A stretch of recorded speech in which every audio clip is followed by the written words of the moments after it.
Hi சகோஸ், எல்லாரும் எப்படி இருக்கீங்க? எபிசோட்ல என்னாச்சுன்னா, அந்த மவுண்டன் கார்டு வந்துட்டு ஆப்போசிட்டா மாதிரி நம்ம ஹீரோ டீமுக்கு எதிராக வேலை செஞ்சுட்டு இருந்தாங்க.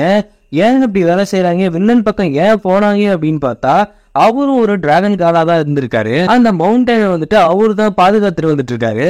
அப்போ ஒரு ஹியூமன் வந்துட்டு அந்த மவுண்டன் கார்டு மேல ஒரு இன்ட்ரெஸ்டடா வந்துட்டு அவர்கிட்டயே வந்துட்டு நல்ல விதமா பழகி இருக்கான். அப்படி பழகினதுக்கு அப்புறம் தான் தெரிஞ்சிருக்கு அவர் ஒரு டீமன்ட்டு.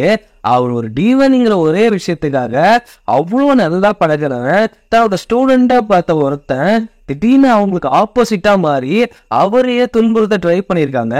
அதனாலதான் அவர் அஃபெக்ட் ஆயிட்டு இப்ப ஆப்போசிட்டா மாறி இருக்காரு அப்படின்ட்டு அவர் சைடு இருக்கிற நியாயத்தை சொல்றாரு. உடனே நம்ம லீச்சுவான் பயமுள்ள அங்க ஒரு ட்விஸ்ட் வைக்கிறான். அப்போ ஹீரோவை பார்த்துன்னு கேட்கிறான், இந்த வேர்ல்டுக்கு நாம 2 பேரும் உள்ள வந்தப்பயே நான் தான் அதான் சொன்னேன், இந்த வேர்ல்டு வந்துட்டு நமக்கு செட் ஆகாது, நம்ம திரும்பி போயிடலான்ட்டு. அப்படிங்கும்போது ஒரு குட்டி பிளாஷ்பேக் காமிக்கிறாங்க. இவங்க 2 பேருமே இந்த டீமன் வேர்ல்டுல இருந்தா வந்திருப்பாங்க. நம்ம ஹீரோ துருன்னு எழுதிட்டு இருப்பான், இந்த வேர்ல்டு நமக்கு செட் ஆகாதுன்னா நம்ம திரும்பி போயிடலாம். அப்போ ஒரு சின்ன காத்தொட்டி எடுத்துட்டு அவன் ஊத ட்ரை பண்ணுவான். ஹீரோ ஊத ட்ரை பண்ணாலும் அதுக்கு சுத்தாது. உடனே நம்ம லீச்சுவான் பைப்போட தான் பவரை யூஸ் பண்ணி அதை சுத்த வைப்பான். ஆக மொத்தத்துல இவங்க 2 பேரும் டீப் பாண்டிங்ல தான் இருந்திருக்காங்க. அதுக்கப்புறம் என்னாச்சுன்னு தெரியல, இப்படி சம்பவத்துல வந்து நின்றுட்டு இருக்காங்க.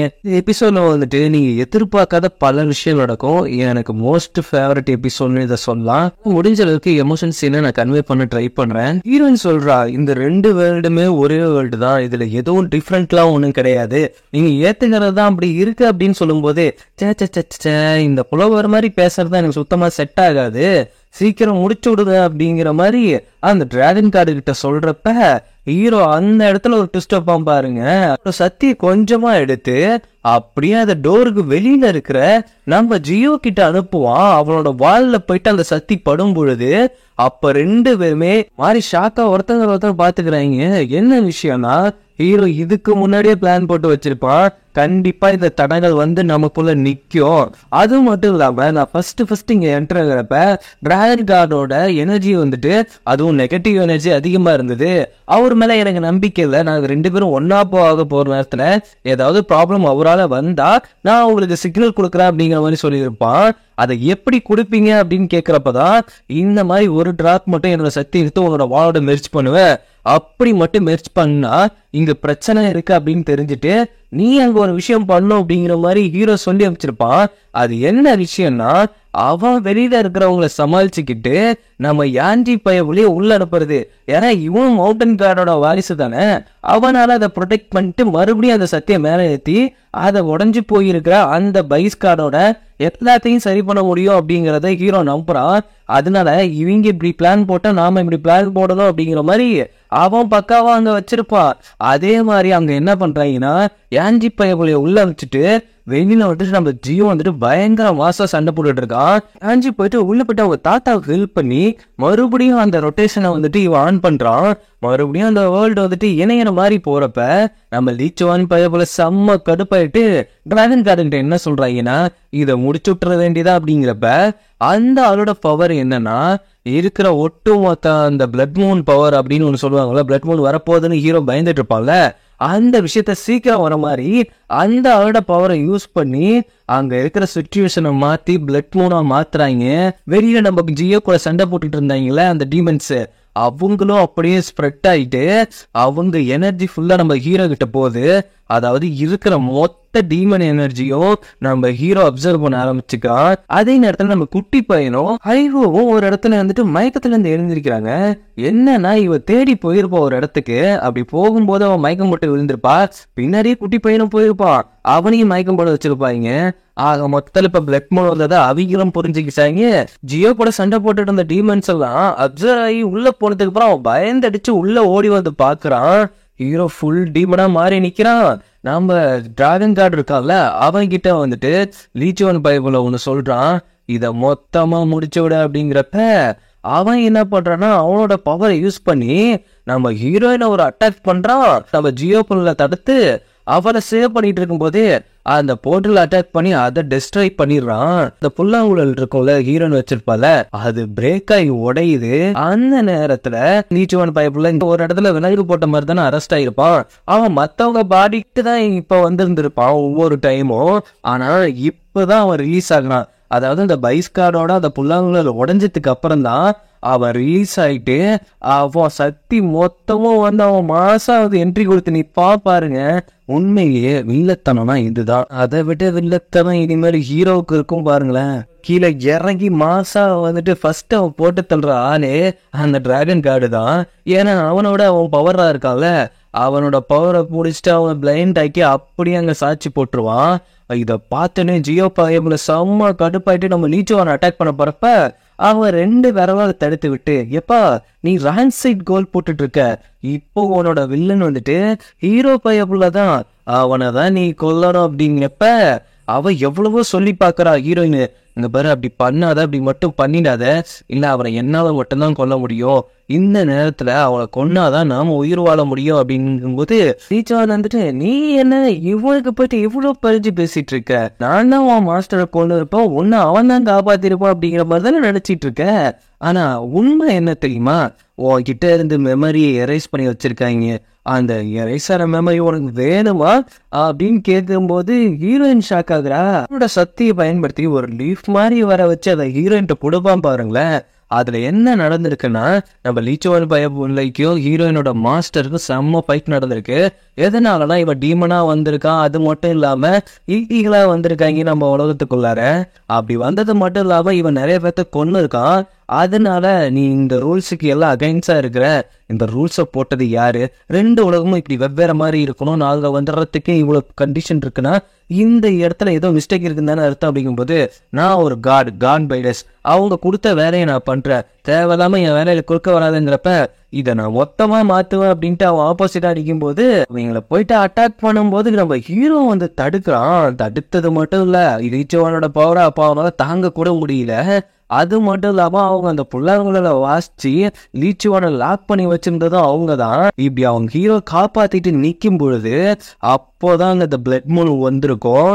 நம்ம ஹீரோவுக்கு மொத்த டீமன் பவர் கிடைச்சி அப்படியே டோட்டல் ஆப்போசிட்டா மாறி நம்ம ஹீரோனோட மாஸ்டருக்கு எதிராவே மாறி நின்று அவங்கள குத்தி கொண்டு இருப்பான். ஹீரோயின் முன்னாடியே அவங்க அப்படியே கத்தி குத்தோட வந்திருப்பாங்கல்ல, அதுக்கப்புறம் அந்த பைஸ் எடுத்து அதை கொடுத்து அது இதுக்கு முன்னாடியே காட்டியிருப்பாங்க. அதுக்கப்புறம் நம்ம ஹீரோயின் கழுத்தை பிடிச்சி நெரிச்சுக்கிட்டு இருக்கும்போது அப்போ அவளை காப்பாத்த வந்தவங்க தான் நம்ம ஜியோவோட அப்பாவும் அண்ணனும். அவன் இருந்த கண்டிஷன்ல அப்போ அத்தனை பேத்தையும் கொன்னது நம்ம ஹீரோ தான். தன்னை எப்படி கண்ட்ரோல் பண்ணிருப்பானா, அந்த பைஸ்கார்டோட அந்த ஒரு கல் இருந்திருக்கும்ல 2 பிளவுபட்டு, அந்த கல்லுல போயிட்டு தன்னோட மொத்த எனர்ஜியும் கொடுத்து, ஏன்னா 2 வேலையும் இணைக்கிறது அது இந்த இடம் தானே, அந்த பைஸ் ட்ரீயும் தான், அந்த ட்ரீ தான் நம்ம ஹீரோவை அமுச்சு வச்சிருக்கோம். அந்த இடத்துல போயிட்டு அவன் அந்த சக்தியை கொடுத்துட்டு அவன் நார்மலா இருப்பான். அவன் கைகளை பாக்குறப்ப ரத்த கரையா இருக்கும். அத்தனை பேர்த்த கொன்னதை நினைச்சு அவ்வளவு ஃபீல் பண்ணுவான். இப்ப அப்படியே பிரசன்ட்டுக்கு வரும்போது ஹீரோயின் இதை கேட்டு அப்படியே ஷாக் ஆகி அழுதுறா. அப்போ ஹீரோயினை காப்பாத்தான் தன்னோட அண்ணனும் அப்பாவும் உயிர் விட்டுருக்காங்களா அப்படின்ட்டு அவனும் ஷாக்ல தான் நின்றுட்டு இருக்கான். அந்த நேரத்துல தான் ஹீரோன்னு ஒரு விஷயம் யோசிச்சு பாக்கா, இங்க வர்றதுக்கு முன்னாடி ஹீரோ ஒரு விஷயம் சொல்லியிருப்பான், போய் என் பக்கம் நிப்பியா அப்படின்னு கேக்குறப்ப நான் எப்பவும் உன் பக்கம் தான் நிப்ப அப்படிங்கிற ஒரு வார்த்தையை சொல்லியிருப்பான். ஆனா இப்ப எப்படி நிக்க முடியும், தன்னோட மாஸ்டரை கொன்னது இவன் தான் அப்படின்னு தெரிஞ்சதுக்கு அப்புறம் நம்ம யாஞ்சியோட கிராண்ட்பா இருப்பார்ல, அவரும் சேர்ந்துதான் 2 பேரும் சேர்ந்துதான் ஒரு ஜெயில் மாதிரி ஒரு கிரியேட் பண்ணி ஹீரோ கொஞ்ச நேரம் லாக் பண்ணிட்டு இருப்பாங்க. ஆன்டியோட தாத்தாவை பார்த்துட்டு லீச்சுவன் பைபிள் என்ன கேட்கறனா, இதெல்லாம் உங்களுக்கு தெரியுங்களேன்னு கேட்கும்போது அவர் கொஞ்சம் ஜெர்க் ஆயிட்டு அவரோட கண்ட்ரோல்ல இருந்து மிஸ் ஆகுறாரு. அந்த நேரத்துல கரெக்டா லீச்சுவான் பைபிள் இங்க நேரம் ஒரு அம்மு வந்து நெஞ்சில குத்துது. யாரா இந்த வேலை சின்ன பிள்ளை வேலை பார்த்ததுன்னு பார்த்தா நம்ம ஹைவோ தான். அவ வந்துட்டு லீச்சுவான அட்டாக் மேல அட்டாக் பண்ணுவா பாருங்க, பறந்து ஒரு கட்டத்துக்கு மேல தம்பி வந்துட்டு அப்படியே ப்ரொடெக்ட் பண்ணுவோம் பாருங்க, வேற லெவல் மாஸ்டரினா இருக்கும். அப்படியே 2 பேரும் மாசம் வந்து அட்டாக் பண்றப்ப லீச்சோவே ஒரு டைம் கதி கிறங்கி போயிடுவான்னு பாத்துக்கவேன். உங்க கூட விளையாண்டுட்டு இருக்குதான் எனக்கு டைம் இல்லை அப்படின்ட்டு அவன் மொத்த சக்தியை உருவாக்கி தரையில இருந்துட்டு அப்படியே வேறு மாதிரி வந்துட்டு அவங்களை அட்டாக் பண்ண வரப்ப கரெக்டா ஜியோ பாயபுல வந்து தடுப்பான். இந்த பொருசுங்களோட சண்டை போட்டு என் நேரத்தை வீணாக்க விரும்பல, என்னோட வேலை இங்க பக்காவும் முடிஞ்சு போச்சு, இனிமேல் நீ எப்படி இருந்தாலும் அவன் உங்களை கொல்ல போறான், நான் எதுக்கு டைம் வேஸ்ட் பண்ணிக்கிட்டு அப்படின்ட்டு அவன் அங்கிருந்து மறைஞ்சு போயிடுறான். போனவன் சும்மா போல அவனை கொன்னுட அப்படின்னு சொல்லிட்டு தான் ஜியோ கிட்ட சொல்லிட்டு போயிருப்பான். ஜியோக்கும் வேற வழி தெரியல, அவனும் பறந்து வந்துட்டு ஹீரோவை குத்தலான்னு தான் வரான். அந்த யான்சி பயப்புல குறுக்க நிக்கிறான். அவன் பக்கம் ஏன்டா போறான் அப்படிங்கிற மாதிரி தான் எனக்கும் தோணுது. அங்க கட் பண்ணி நம்ம லீச்சோட பயப்புலையை காட்டினா அவன் அந்த கல்லுகிட்ட தான் போய் உட்காந்துருக்கான். ஒரு வழியா என்னோட ஆசையை நிறைவேற்றிட்டேன் அப்படின்ட்டு வில்லத்தனமா அங்க சிரிச்சிட்டு இருக்கான். இங்க பார்த்தா யாஞ்சி பயப்புலையை நோக்கி அவன் வாழை நீட்டிட்டு போகும்போது அப்ப அவனோட கையை காட்டுறான். லைட்டா அவனோட பிளட்டையும் அந்த வால் எடுத்து அதை அப்சர்வ் பண்ணிட்டு போகுது யாஞ்சியோட பிளட் லைனையும். ஏன்னா ஹீரோ இதுக்கு முன்னாடியும் சொல்லியிருப்பான், அந்த வாலை யூஸ் பண்ணும் பொழுது என்னோட பவரும் வேணும், அதே நேரம் இந்த மவுண்டன் கார்டோட பவரும் வேணும், அந்த கிளைவுட் வாலுக்கு இன்னும் பவர் கிடைக்கும். அப்படி இருந்தாதான் என் கூட நீ சண்டை போடும்போது என்னை கொல்ல வரும் பொழுது என்னை நீ அட்டாக்கே பண்ண முடியும் அப்படிங்கிற விஷயத்தையும் அவன் வந்துட்டு முன்னாடியே வந்துட்டு நம்ம ஜியோ கிட்ட சொல்லியிருப்பான். தன்னோட சாவை தானே எழுதி வச்ச ஒரு ஆள் தான் அது நம்ம ஹீரோ தான். வீட்டு மாசா போட்டு ஜியோவும் அட்டாக் பண்ணுவோம். நம்ம ஹீரோவும் சலைச்சவன் இல்லைங்க, அவ்வளோ பொழுது விளையாடுவான். ஒரு கட்டத்துல அப்படியே ஹீரோ வந்துட்டு ட்ரீம் அப்படின்ட்டு ஒரு விஷயத்த போட்டு ஜியோவை அப்படியே மயக்கம் போட வச்சுட்டு அவனை அப்படியே மற்றவங்க முன்னாடி வந்து கொல்றதுக்காக நிப்பான் பாருங்க. ஹீரோ என்ன பதறி போயிடுவா, என்னாச்சோ ஏதோ ஆச்சோ அப்படின்ட்டு. ஆனா அங்கதான் ஒரு ட்விஸ்ட் நடக்கும். ட்ரீம்னு சொல்லிட்டு போயிருப்பான்ல, அப்ப ஜியோவோட தலையில கைய வச்சுட்டு தான் போயிருப்பான். அப்படி வச்சா அது ஒரு சிக்னல் அப்படிங்கறத அவன் புரிஞ்சுக்கிட்டு அவன் ட்ரீம்னு சொல்லுவான். ஆனா உண்மையிலேயே அவன் ட்ரீமுக்கு போயிருக்க மாட்டான். அப்படியே திருப்பி வந்து ஹீரோட நெஞ்சிலேயே முதுகுல இருந்து கத்தி இறக்குவான் பாருங்களேன். அப்போ ஒரு விஷயத்த யோசிச்சு பார்ப்பாங்க. என்னன்னா ஹீரோ தான் சொல்லியிருப்பான், கண்டிப்பா என்னோட பவர்ல உன்னை என்னால கண்ட்ரோல் பண்ண முடியும், அப்படி கண்ட்ரோல் பண்ணாலும் நான் ஒரு சிக்னல் கொடுப்பேன், அந்த நேரத்துல நீ என்ன அட்டாக் பண்ணும் அப்படிங்கிற மாதிரி தான் சொல்லி வச்சுட்டு தான் போயிருப்பான். அட்டாக் பண்ணால ஜியோவுக்கும் ஓடியில, அதே நேரம் ஹீரோவும் செரஞ்சு விழுந்து அழுறான். இதை பார்த்து ஹீரோயினும் கண் கலங்குறா.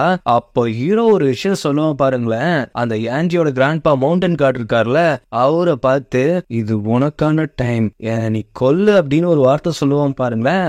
அப்போதான் ஒரு விஷயம் காட்டுவாங்க, வந்துட்டு இந்த மாதிரி டீமனா மாதிரி நிறைய பேர்த்த கொன்னதை நினைச்சு ஃபீல் பண்ணிட்டு இருப்பான். அப்ப அவரு தான் வந்துட்டு, இங்க பாரு இது உன்னோட தப்பு கிடையாது, உன்னை அறியாமலே உனக்குள்ள அந்த இது இருக்கு, இதனால உனக்கு எந்த ஒரு பிரச்சனையும் இல்லை அப்படிங்கும்போது, எனக்கு பிரச்சனை இல்லையா, நான் எத்தனை பேர்த்த என் கையால கொண்டு இருக்கேன் தெரியுமா, அதுவும் இன்னசென்ட் பீப்புள், அந்த ஒரு குற்ற உணர்ச்சி எவ்வளவு உன்னை கொல்லும் தெரியுமா, அது என்னோட கண்ட்ரோல்ல இருந்தா கூட நான் தான் பண்ணேன் அப்படின்னு நினைச்சிட்டு நான் போயிடுவேன். ஆனா நான் விருப்பப்படாமலே அந்த விஷயத்த நான் பண்ணும் பொழுது அது எனக்கு எவ்வளவு வலி கொடுக்குது தெரியுமா. அவர் தான் ஒரு ட்ரிங்க் கொடுத்து, இது வந்துட்டு உன்னோட டீமன் எனர்ஜியை கண்ட்ரோல் பண்ணும், இத குடி அப்படிங்கிற மாதிரி அவ்வளோ ஒரு பாண்டிங்ல தான் ரெண்டு பேரும் இருந்திருப்பாங்க. இப்ப பிரசன்ட்டுக்கு வராங்க. யாஞ்சி பயப்புலைய பார்த்துட்டு நான் போறதுக்கான நேரம் அப்படின்னு சொல்லிட்டு அவர் தியானத்துல உட்காந்து அவரோட இன்னர் கோரை எடுத்து நேரா ஹீரோ பக்கம் போறாரு. யாஞ்சி பயப்புலாம் அப்படி பண்ணாதீங்க அதைத்தான், அப்படி பண்ணாதீங்க அதைத்தான் கத்துவான். ஆனா அவர் அப்படியே அவர் இன்னர் கோரை எடுத்து ஹீரோ டைரக்டா அட்டாக் பண்றாரு பாருங்க. அவனோட மொத்த டீமன் எனர்ஜியும் அவரோட இன்னர் கோரால அப்சர்வ் பண்ணிட்டு அவரு தன்னைத்தானே சாக்ரிஃபைஸ் பண்ணி இப்ப ஹீரோவை காப்பாத்திருக்காரு. அது மட்டும் இல்லாம அங்க இருக்கிறவங்களையும் காப்பாத்திருக்காரு. மவுண்டன் கார்டு என்ன சொல்லிருப்பாருன்னா ஹீரோட்ட, அந்த டீமன் எனர்ஜி அப்படிங்கிறது அது ஒரு வெசலை தான் தேர்ந்தெடுக்கும், அதாவது நீ செத்தினா அது இன்னொரு உடலை தேர்ந்தெடுக்கும். ஒன்ன மாதிரி ஒரு நல்லா வந்துட்டு அந்த டீமன் எனர்ஜி இருக்கிற வரைக்கும் தான் இங்க பிரச்சனைகள் அதிகமாகாம இருக்கும். என்னையா பேசுற, நான் எத்தனை பேர்த்த கொண்டு இருக்கேன், இங்க பாடுறா உன்னோட இன்னர் கோர் வந்துட்டு பியூர் ட்ரூலி இன்னசென்ட், அது மட்டும் எனக்கு நல்லாவே தெரியும் அப்படின்ட்டு இப்படி ஒரு சாக்ரிஃபைஸ் அவர் பண்ணுவாரு அப்படின்ட்டு ஹீரோவே எதிர்பார்க்கல. மேலே நானும் எதிர்பார்க்கலங்க. ஹீரோ மட்டும் மறுபடியும் எனக்கு ஒரு குற்ற உணர்ச்சியை கொடுத்துட்டு போயிட்டியா அப்படின்ட்டு அவனும் ஃபீல் பண்றான். இன்னும் தனியா உட்காந்து ஃபீல் பண்ணிட்டு இருக்கா. ரொம்ப நேசிக்கிற ஒருத்தர் தான் தான் மாஸ்டர் கொன்னது அப்படின்னு தெரிஞ்சு அவ ஃபீல் பண்ணிட்டு இருக்கும்போது நம்ம ஹைவோ வந்துட்டு தான் அவளுக்கு ஆறுதல் சொல்றா. இங்க பாரு, என் கையால தான் என் தம்பியும் கொன்னேன், அதனால அங்க ஒன்றும் பிரச்சனை கிடையாது அப்படின்னு சொல்லும்போது அவளோட தம்பியோட அந்த ஆத்மா இருக்குல்ல, ப்ரொடெக்ட் ஆத்மா, அது வந்துட்டு அது ஹீரோட தப்பே கிடையாது, அது அவனா பண்ணல, நானும் ஒருத்தரோட கண்ட்ரோல்ல இருந்துட்டு தான் நான் ஒரு சில தப்புகள் பண்ணேன், அதுல அவன் என்ன பண்ண முடியும் அப்படின்ட்டு அவனும் வந்துட்டு ஹீரோவுக்கு சப்போர்ட்டா பேசும்பொழுது ரெண்டு பேருமே ஃபீல் பண்ணி அழுறாங்க. ஒரு டைம் வந்துட்டு என்னோட பப்பட்டை பார்த்து ஹீரோ கேட்டான், ஏதாவது விஷயம் இருந்தா சொல்லு நான் பண்றேன் அப்படின்ட்டு. நான் கேட்ட ஒரே விஷயம் என்னன்னா, என் அக்காவை நான் ப்ரொடெக்ட் பண்ணோம், அதுக்கு மட்டும் எனக்கு ஏதாவது பண்ணு அப்படின்ட்டு. ஆனா உன்னை நான் ப்ரொடெக்ட் பண்றதுக்காகவே என்னை திருப்பி அவன் கொண்டு வருவான் அப்படின்னு நான் யோசிக்கவே இல்லை. அவனுக்குள்ள அப்படி ஒரு கைண்ட் பர்சன் இருக்கான், அது மட்டும்தான் அது அவனோட ரியல், இது வந்துட்டு அவன் ரியல் கிடையாது, நீங்க கண்டிப்பா அவனை புரிஞ்சுக்கணும் அப்படிங்கிற மாதிரி அவனும் சொல்றான். ஆனா ஹீரோயினால அதை அக்செப்ட் பண்ண முடியுமா அப்படிங்கிறது எனக்கு தெரியல. அதே நேரம் நம்ம ஜியோவை காட்டினா மவுண்டன் கார்டு வந்துட்டு நம்ம ஜியோ கிட்ட போய் பேசியிருப்பாரு. அவன் மேல நீ எந்த ஒரு தப்பும் எடுத்துக்காத, அவன் அப்பாவா பிரதரை கொன்னான், ஆனா அவன் அதுக்காக எவ்வளோ அவன் தன்னைத்தானே பனிஷ் பண்ணிக்கிறான்னு உனக்கு தெரியுமா? உன்னால முடிஞ்சா ஒரு டைம் போயிட்டு அவன் முதுகு பின்னாடி இருக்கிற அந்த விஷயத்த பாரு அப்படிங்கிற மாதிரி சொல்லியிருப்பாரு. அவனும் போயிட்டு கோவமா போயிட்டு ஹீரோ இப்போ ஒரு மாதிரி உடஞ்சுதானே உட்காந்துருக்கான். அந்த இடத்துல அவன் சட்டையை கிழிச்சு பார்க்கும்போது அந்த முதுகு மேல மின்னல் வந்து தாக்குன 8 மார்க் இருக்கும். என்னது இது அப்படின்னு கேட்குறப்ப இது என்னோட செல்ஃப் பனிஷ்மெண்ட்னு சொல்லலாம். ஒவ்வொரு வருஷமும் இந்த பிளட் மூன் வர்றப்ப என்னோட லோன்லினஸ்க்கும் நான் பண்ண குற்றத்துக்கும் என் கையால் எத்தனை உயிர்கள் செத்தாங்க, அதுக்கும் என்னால் என்ன பண்ண முடியும்? இதுவே எனக்கு பத்தாது. அதனால தான் என்னோட டெத்தை உன் கையால் எழுதுன்னு நினச்சேன். உன் கையால் நான் செத்தா அந்த கில்ட் ஃபீல்ல இருந்து நான் வெளியில் வரலான்னு நினச்சேன். ஆனால் அந்த மவுண்டன் கார்டு எனக்கே ட்விஸ்ட் வச்சுட்டான். வேற என்னை வெறுக்கிறீங்களே, அவங்க என்னை அப்படி பார்க்கறது எனக்கு பிடிக்கல. அதனால தான் என்ன நானே கொல்ல சொன்னேன். உன்னை பற்றின ரூமர்ஸ்லாம் எனக்கு தெரியாது, புரியாது. நீ பெரிய டீமனா வேணாலும் இருக்கலாம், ஆனால் இப்போ வந்துட்டு உனக்குன்னு ஒரு வேலை இருக்குது. அந்த பைஸ் கார்டோட அந்த ஃப்ளோட் வந்துட்டு உடஞ்சதால இங்கே எல்லாமே முடிஞ்சு போச்சுன்னு நினைக்கிறாங்க. அதை ரிப்பேர் பண்ணு. உண்மையான அவ டெவில் அந்த லீச்சுவான் தான். அவனை தோக்கடிக்க என்ன பண்ணலாம் அப்படிங்கிற மாதிரி யோசி அப்படிங்கிறப்ப அவன் அப்படியே கண் கலங்கி போயிடுறான். அப்போ ஒரு விஷயம் ஜியோ பண்ணுவான் பாருங்களேன். அவனோட கோட்டை எடுத்து ஹீரோ மேல தூக்கி போட்டு போவான். போறப்பே அழுதுகிட்டே போவான். இந்த விஷயம் எப்படின்னா இன்டைரக்டா அவனை அக்செப்ட் பண்ணிக்கிற மாதிரி தான். யாஞ்சி பையப்புல தனியா உட்காந்து ஃபீல் பண்ணி அழுதுகிட்டு இருக்கான் அவங்க தாத்தா நினைச்சு. அவர் சொல்லியிருப்பாரு, டெத்துங்கிறது ஒரு பெரிய விஷயம் கிடையாது, நாம அதை எதுக்காக யூஸ் பண்றோம் அப்படிங்கறதான் ஒரு விஷயம். மற்றவங்க நல்லதுக்காக பண்ணும்பொழுது அது நமக்கு டெத்தாவே இருக்காது அப்படிங்கிற ஒரு வார்த்தையை சொல்லியிருப்பாரு. நம்ம ஜியோவும் வந்துட்டு அவனுக்கு ஆறுதல் சொல்லிட்டு இருப்பான். என்னோட அண்ணன் இறக்கும் பொழுதும் ஒரு விஷயம் சொல்லுவான், உன்னோட கண்ணு சொல்றத நம்பாத, உன்னோட ஹார்ட் சொல்றத நம்பி எந்த ஒரு விஷயத்திலையும் முடிவெடு அப்படின்ட்டு. எனக்கு தெரிஞ்சு உங்க தாத்தா ஒரு மனசு சொன்னதை வச்சுதான் அந்த முடிவு எடுத்திருப்பாரு அப்படின்னு. அதுக்கப்புறம் வந்துட்டு எல்லாரும் கிளம்புறாங்க. ஆனா யாஞ்சி பயபுள்ள மட்டும் அங்கிருந்து கிளம்பல. அவங்க தாத்தா மாதிரியே அவங்க மாறி நின்றுட்டு இருக்கான். ஹோட்டலை பாதுகாக்கிற பொறுப்பை நான் இங்க எடுத்துக்கலான் இருக்கேன். இனிமேல் அவங்க கூட வர முடியாது, டிராவல் பண்ண முடியாது, ஆனா கண்டிப்பா நம்ம மீட் பண்ணலாம். என்னோட பொறுப்புகள் இங்க அதிகமா இருக்கு. கட்டி பிடிச்சி அங்க ஃபீல் பண்ணிட்டு இருக்காங்க ஒரு டீமா. இது எல்லாத்தையுமே ஓரத்துல உட்காந்து சோகமா ஹீரோ பார்த்துட்டு இருக்கான். ஏன்னா அந்த டீம்ல இப்ப ஜியோவை தவிர வேற யாருமே அவனை அக்செப்ட் பண்ணிக்கல. அதுதான் அங்க பிரச்சனை. லைட்டா ஹீரோயின் திரும்பி பார்த்துட்டு அந்த ஒரு செகண்ட் அவனுக்காக ஃபீல் பண்ணாலா இல்ல அவனை மிஸ் பண்ணாலா அப்படின்னு தெரியல. ஒரு பார்வை பார்த்துட்டு மறுபடியும் கோவத்துல திரும்பி பாருங்களேன். லைட்டா அப்படியே கண்ணீரோட கொஞ்சம் சிரிச்சுக்கிட்டு இந்த எபிசோட் அப்படியே முடியுது. இன்னொரு விஷயம் சொல்ல மறந்துட்டேன். நம்ம அந்த முகமுடி போட்ட ஒரு வில்லன் இருந்திருப்பான்ல, அவன் வந்துட்டு நம்ம பிளான் ஓரளவுக்கு சக்சஸ் ஆயிடுச்சு, அடுத்த பிளான் வந்துட்டு ஹீரோட இன்னர் கோர் தான் அப்படிங்கிற மாதிரி அவனோட அஸ்டல் வந்து சொல்லிட்டு இருக்கான். இதோட இந்த எபிசோட் முடியுது. இதுக்கப்புறம் என்ன ஆக போகுதுங்கிறத நம்ம அடுத்தடுத்த எபிசோட்ல பார்க்கலாம். என்னோட வீடியோ உங்களுக்கு பிடிச்சிருந்தா லைக் பண்ணுங்க, ஷேர் பண்ணுங்க, சப்ஸ்கிரைப் பண்ணுங்க. அந்த கமெண்ட்டை கண்டிப்பா பண்ணுங்க. ஏன்னா எமோஷனலா நான் என்ன கன்வே பண்ண ட்ரை பண்றேன்னா இல்ல இதை விட பெட்டரா ட்ரை பண்ணுமா அப்படிங்கிறத நான் உங்ககிட்ட இருந்து தான் தெரிஞ்சுக்கிறோம்.